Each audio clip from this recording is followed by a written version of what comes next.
Now, Bob, you were telling me the other day that there Yeah. was a moment in time that you actually remember Yeah. when you decided to become involved in futures. Yeah. Could you tell me about that again?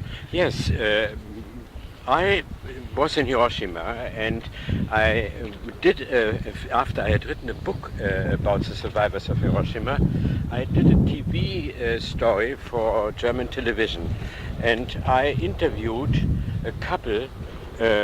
They both were about 50 years of age. They look as if they were 70, 75, who were about to die from leukemia. Sorry, They were about to die from leukemia.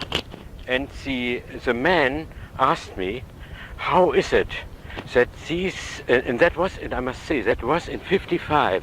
I did this TV film for German television, and I interviewed a couple of a man and a woman who were both in real age. They were about 50. They looked as if they were 75 or 80 because they both suffered from leukemia. They had become critically ill only in the year 52, 53. And when I met them, it was 55, and it was pretty sure that they were going to die within 2 years. Yes. And then the man asked me, what is it that all these very intelligent people who did the bomb, who constructed the bomb, who invented the bomb, and who did it, they never thought about the long-term consequences of it, so that we, many years after the end of the war, fall ill and die, and maybe even the future generations, through genetic consequences of the bomb, may suffer from that. And then I suddenly thought, I as a newspaperman have run after stories always when it was too late, when the catastrophe had happened already. And here we have to cope with instruments of power and instruments of destructions, which actually can destroy the future. I mean, it's not the present only. In all wars, you'd have destroyed the present power structure. But by doing that, you do much more. There are effects, much longer-ranging effects. And I thought I have to address myself to this new situation, where actually you reach out by your means power of destruction, by your technology, far into the future. First I thought it was only nuclear, then I thought it was bulldozers too, because bulldozers pulling down whole forests, in Malaysia where I was, that means that the climate is changing, and it is by new means of technology. And then I thought I have to change my way of doing things. I have to warn about possible negative consequences of more powerful modern technology. That's what we got into that. Right, and what was the first book that you wrote about that? Was it Brighter Than a Thousand Suns? No, it was a thing called, was war das erste Buch? Just a moment. I think how it was called in the States. In Germany, Die Zukunft hat schon begonnen. The future is already here. I think the title is similar in the American edition. I said that the future is not something far away, but that actually what we are doing nowadays has implications for the future. Yes. So I wrote that in 52. It was published in 52, and it was one of the first books which were critical about America, because at that time everybody admired the United States and technological progress, and here was somebody who put that into doubt and said that may be all very beautiful, but it endangers our future life. Did that get you into trouble with anyone? It didn't get me into trouble immediately. It got me into trouble with many people later. For instance, I still had an American passport, and they took that passport away from me.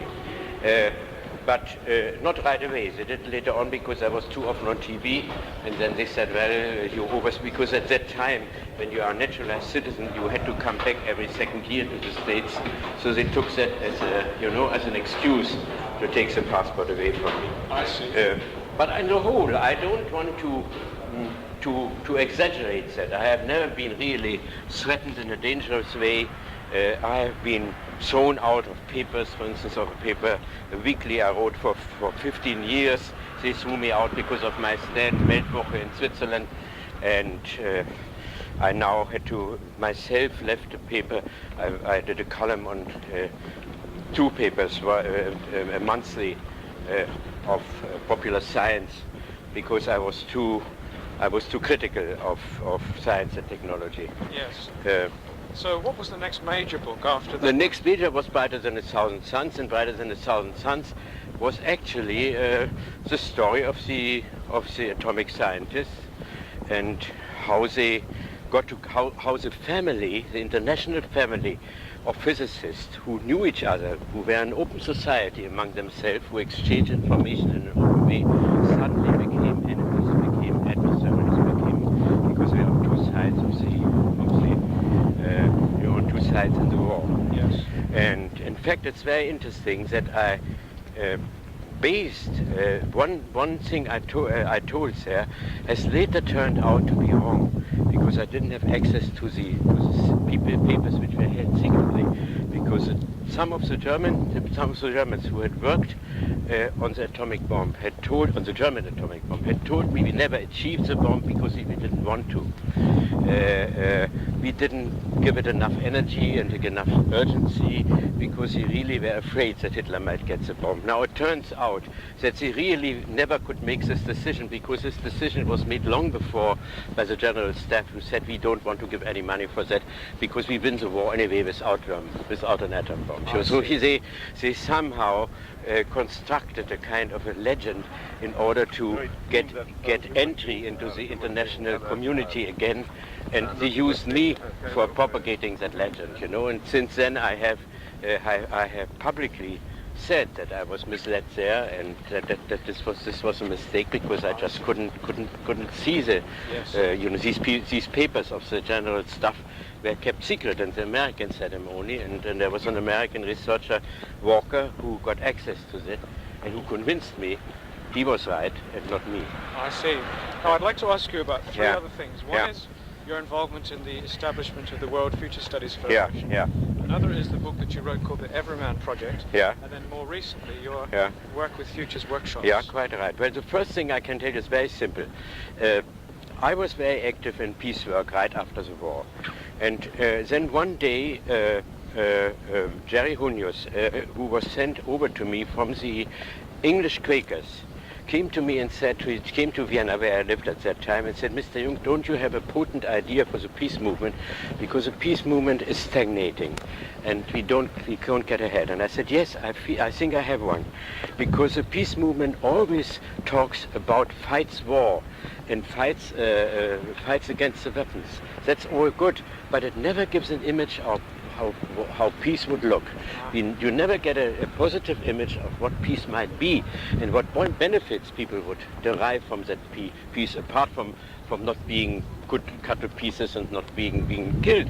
But there are other benefits from a peaceful society where you don't spend so much money on weapons and where you don't have a potent military structure and all that. So let's do something about that. And I said, well, that was at that time the English, you remember maybe, in England you had in London you had a very interesting exhibition on both rivers of the Thames about the future of Great Britain. And I said, why don't we do a similar exhibition on the future of mankind? And we formed a committee which was called Mankind 2000. And we said we were going to prepare such an exhibition, and we had the backing, the unofficial backing of the Labour government. But then the Labour government fell. Oh, wow. And this exhibition was no longer possible. But we already had assembled all the names and all the people who were interested in the future. And we said, and we wanted to have a preparatory session preparing that exhibition. And we said, why don't we have the meeting anyway? You see, and so actually out of lack of money, we got together in Oslo in '68. It was Johan Galtung who offered us a very nice place above Oslo. You were looking all over the city. We felt really above the earth, looking at everything. And we had already about 70 people, I don't know of how many nations, who got together there, who originally had wanted to plan this exhibition. And out of that came very interesting discussions. And then we said, why don't we go on? And out of that developed this World Future Research Association Federation.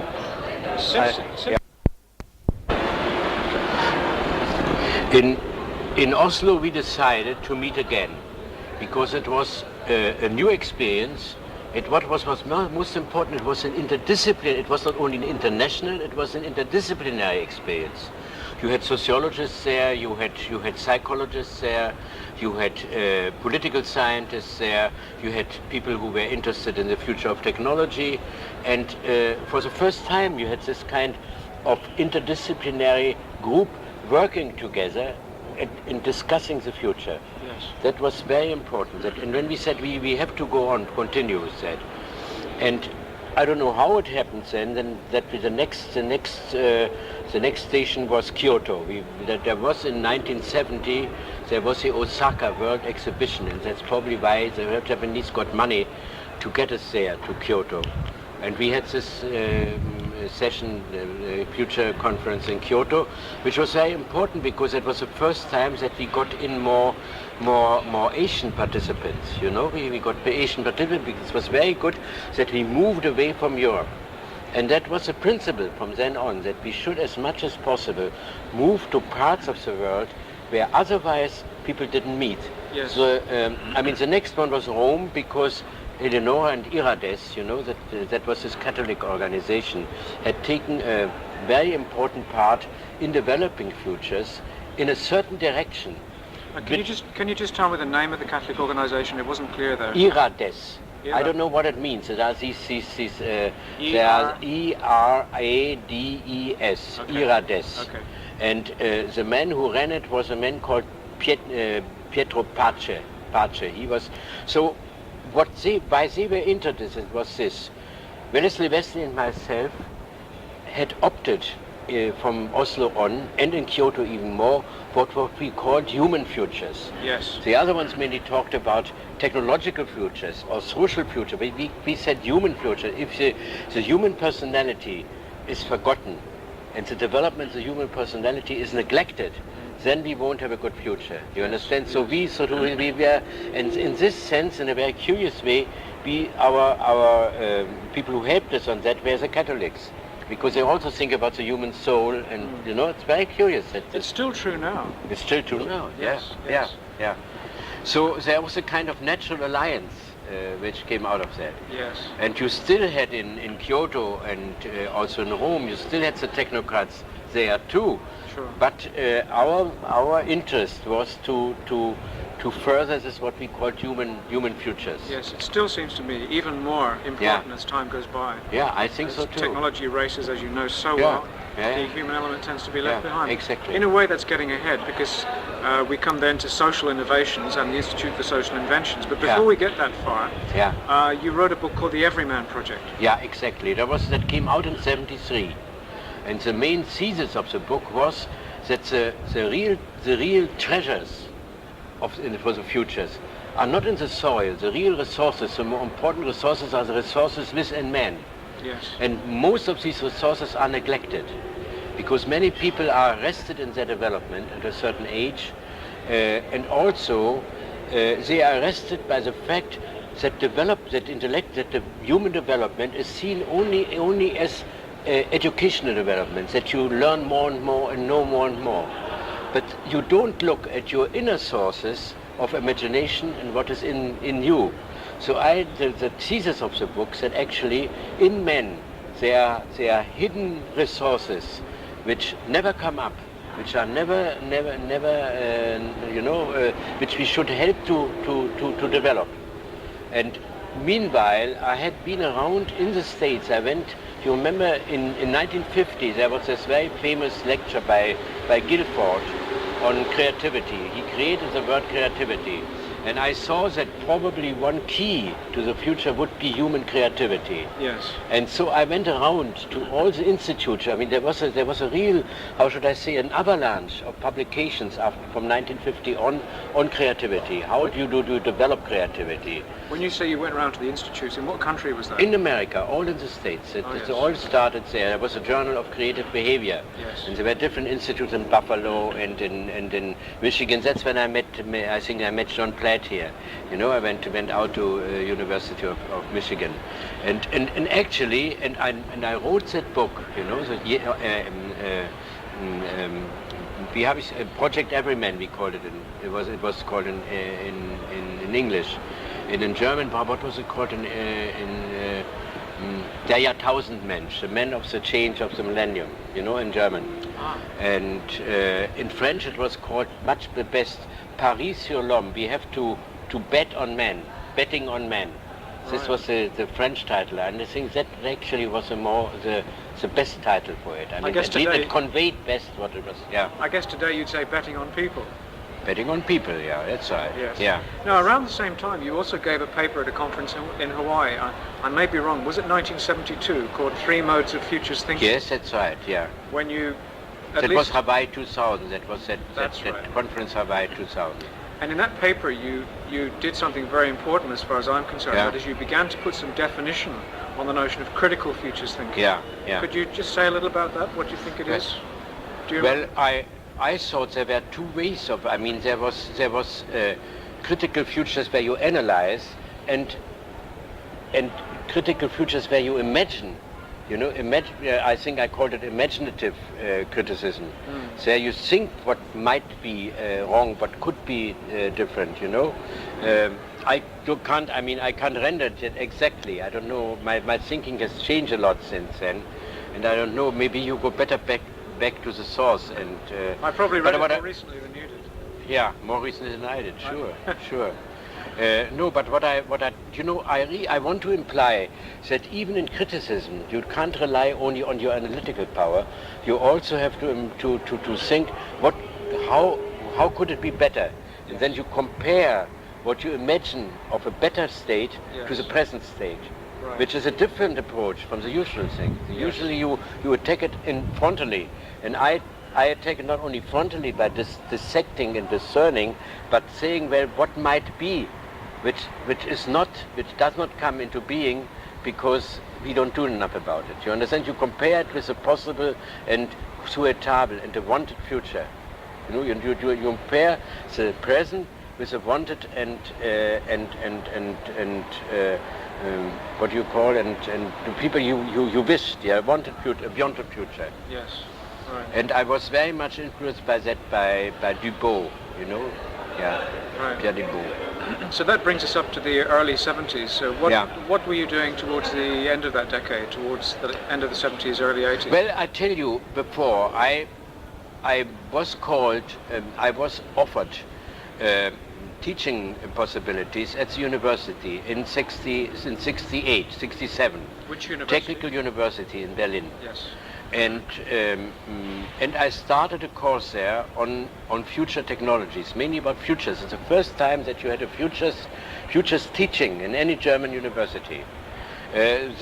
First they said you are going to have a chair on futures, and then the city of Berlin said, well, that is too expensive because it means not only giving you a chair, but also means giving you 3 or 4 people who work with you. And in fact, I myself thought, maybe they thought so too. After all, he's not a scientist. And his discourse is an interesting discourse, sometimes even a challenging discourse, sometimes even, but it is not a scientific discourse. So I give my lectures there. I had many more people coming than any other professor at Technical University. I mean, it's the fact that the people coming to my course didn't get any credit for it. It was even more amazing that they came because it was just the time when people began to think that futures might be important. So I gave lectures there and I held seminars. And in one of these seminars came the idea not only to talk what is, but what might be, and involve the students in creating this other future. You understand? So the beginning of the future workshops was in the university. And then something very important happened. We said we are not going to give these seminars in classrooms. We do it outside the university where people come by, on the campus, but people come by, coming to courses. We did it even later on where people from the street could come by. And we involve them in this because we don't want anymore.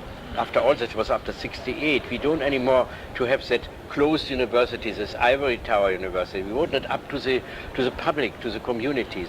But nobody did that. Everybody talked about that. Yes. But we actually, my group of students and myself, we did it.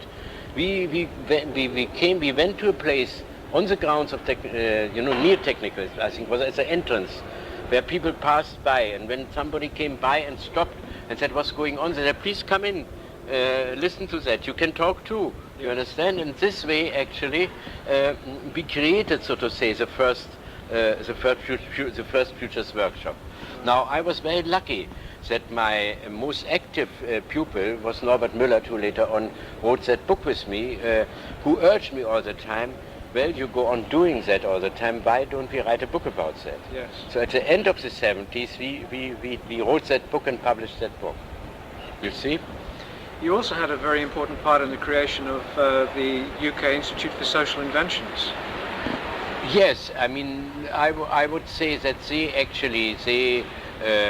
created this. I mean, Nick Albury created this. I had met him somewhere, I think in the 60s. He was a very wild man at that time, you know. They published it, I think International Times, which went in for free sex and distribution of pornography and all kind of things. I mean, it was really the freeing of, you know. Then you had the arts, what was the arts laboratory by Jim Haynes, you know. That was a movement also of liberation of the arts, liberation of sex, a real liberation movement. I mean, we have all forgotten about that. Yes. But it couldn't hold on. I mean, but it really has made a tremendous impact on the future of society, alternative lifestyles, and other ways of dealing with matters like sex, and with art, with popular arts and popular knowledge. You know, it was an opening up on all fronts, and that is what happened in the end of the 60s. I myself continued my course in university until about 74, 75. Then I stopped and I took them up later on again. And because I was very much involved in the anti-atom movement, and I thought that was more important. That was a moment when the German industry put in more and more nuclear plants in Germany, and there was a popular movement, and I was one of the few people who, let us say, who could talk to masses and could move masses, and so I became extremely active in this. And in doing that, in writing, in observing this whole scene of the nuclear enterprise, I saw that we always protested only against the biological and the biological impact, the health hazard of nuclear power, but not enough what I call the political and social hazard. Yes. That in order to protect, you see it now in Russia, you see it now everywhere, in order to protect the plants, in order to, against social upheaval, you have to install security more and more. You have to examine people who work in the atomic enterprise. You have to have special zones around nuclear establishments, because you are afraid of sabotage. So actually, this makes for a kind of what I call the new tyranny. It's a new tyranny where the people who install that tyranny no longer say, we want to install a tyranny because we can't do it differently, we do it to protect you.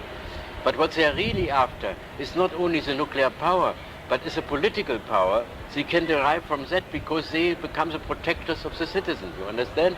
And I pointed that out. I think it was the first time that everybody talked about fallout and meant radiation. And I talked about the social and political fallout, yes, which comes from atomic energy. And so I wrote a book called The Atomstaat. Became very, very influential because what does that mean in English? The Atomstaat, the nuclear state. It was also published in England by a smaller publisher, John Calder.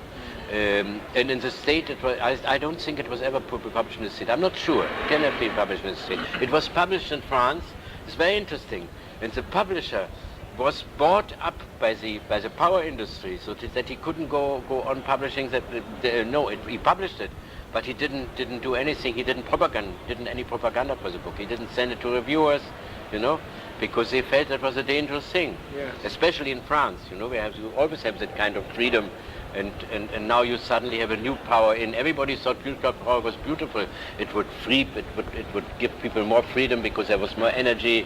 They could develop more freely. And now there's suddenly somebody says this does not develop more freedom, but it takes away freedoms, more and more freedom. It has to take away freedom. So they were not interested in doing that. So but the book was a tremendous success, and it, for instance, it helped in Yugoslavia and in Poland. It had a great impact because at that time they were about to start nuclear power there, and there people had an argument against it. Right. It seems that you've spent so many years of your life arguing for the human scale, for the human factor, for human qualities. Yeah. At the same time, of course, the technologies have rolled ahead.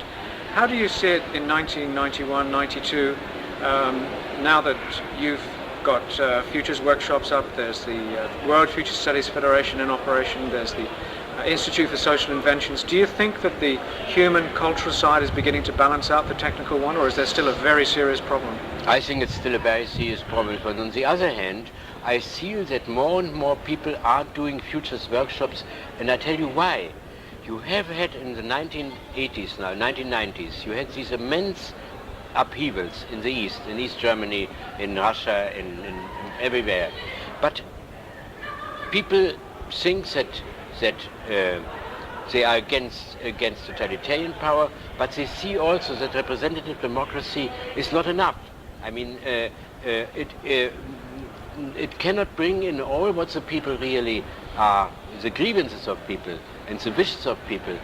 It is a too narrow. They are too narrow channel, you know. And so they go to the street. But when they have gone to the street, there's a lot of heat, and then nothing comes out of that. Yes. You see, the heat is dispersed. It is not put to any use.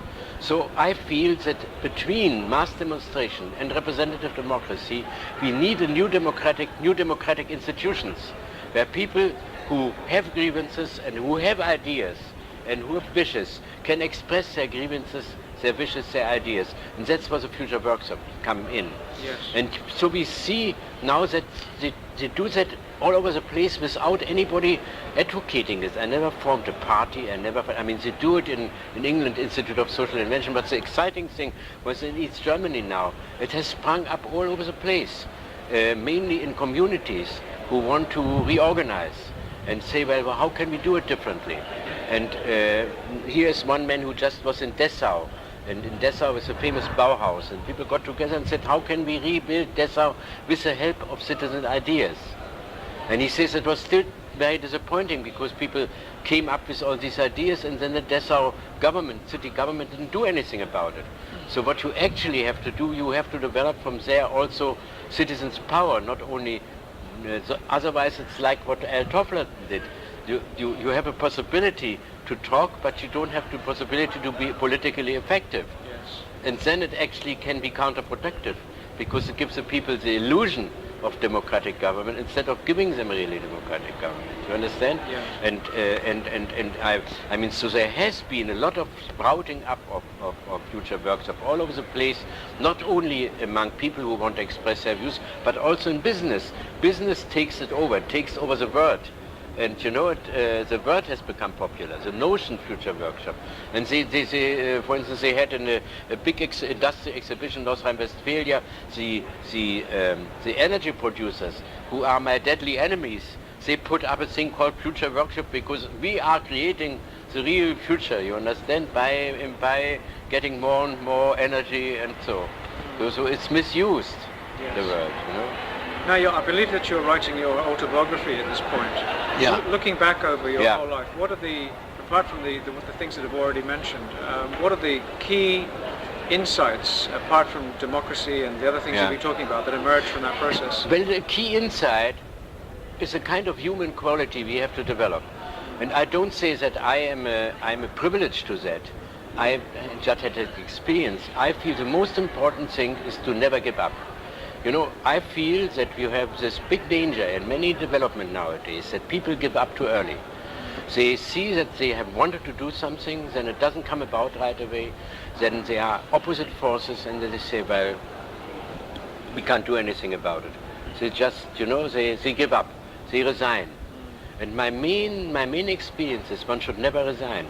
One should always stand up again. And I found, actually, which is really true, that the earliest toy I was given was this kind of little plaything, you know that's the Stehaufmännchen, we call it in German, where you have a round bottom And you never can, you push it down, it gets up again, you know. And that's exactly the story of my life. I mean, whenever I have been pushed down, it actually, in the same time it has weakened me because it took away old securities, but also it has strengthened me because it gave me new opportunities. For instance, my wife is very furious with me sometimes because I say I have been happy. The fact I have to thank Hitler in a certain sense, because otherwise I would have been a provincial German. He threw me out of Germany. I had to go into the world. I became a planetary citizen thanks to Hitler. I mean, you can't say it that way. I mean, but I feel that every negative event can be an opportunity, and if you can turn negative happenings into positive opportunities, if you can do that, then actually you can go on living. You understand? Then you actually can go on to believe into the future. And so I think that these crises we are in now, on the one hand, they are threatening us very much, and they are threatening to destroy us. But they can give us also the opportunity to develop and build something entirely new. Not right away, it will take time. And it will, we make some advances there, and we will push back in another place. But on the whole, there will be advances. Like we have no slavery, almost no slavery nowadays. We have more women's rights. We have a certain social net in many countries. You know, it is not perfect. But all these things have been begun by small groups, and I feel that these small groups or even individuals who go on developing their own ideas and believe in their own strengths can make an impact and can make the difference. That's the story of that's what my conclusion really of what I'm. So if people take the powers that are available to them, develop them and be committed and work and develop, then the future can be a good place to live in. I wouldn't say a good place, but not an entirely disastrous place, you know. So I always say I'm not an optimist. I'm a pessimist, but a pessimist who still believe not everything has to be bad, you know. I always think I'm an optimistic pessimist, you know. That sounds contradictory. It is not. Right. Because if in my head, in giving an objective analysis of what's going on, then I would say most of the environment will be destroyed. Many people will suffer from more and more diseases. The quality of human health and the human race is declining. But still, there are possibilities that it hasn't got to be entirely so. So we can, on the one hand, we can slow things down, which are negative improving, and we can also begin to develop new, so to say, what I call Keime, what you say, sprout, what comes out from the soil. You know, what is it, Keime? You know, when you see the first, I don't know the word in English. So shoots? Yeah, the first shoots come. Yeah. So I'm starting with the Berlin Academy of the Arts. I'm starting at the end of the century. You call a thing called Saatbeet. That means what is it in a garden? What you beet where you put your seeds in a seed bed. But that says we do not want to tell the people where to go, but we want to provide a seed bed where new ideas can be put in and can sprout. Well, that's a lovely point at which to stop. Thank you very much, Bob. Thank you. Thank you.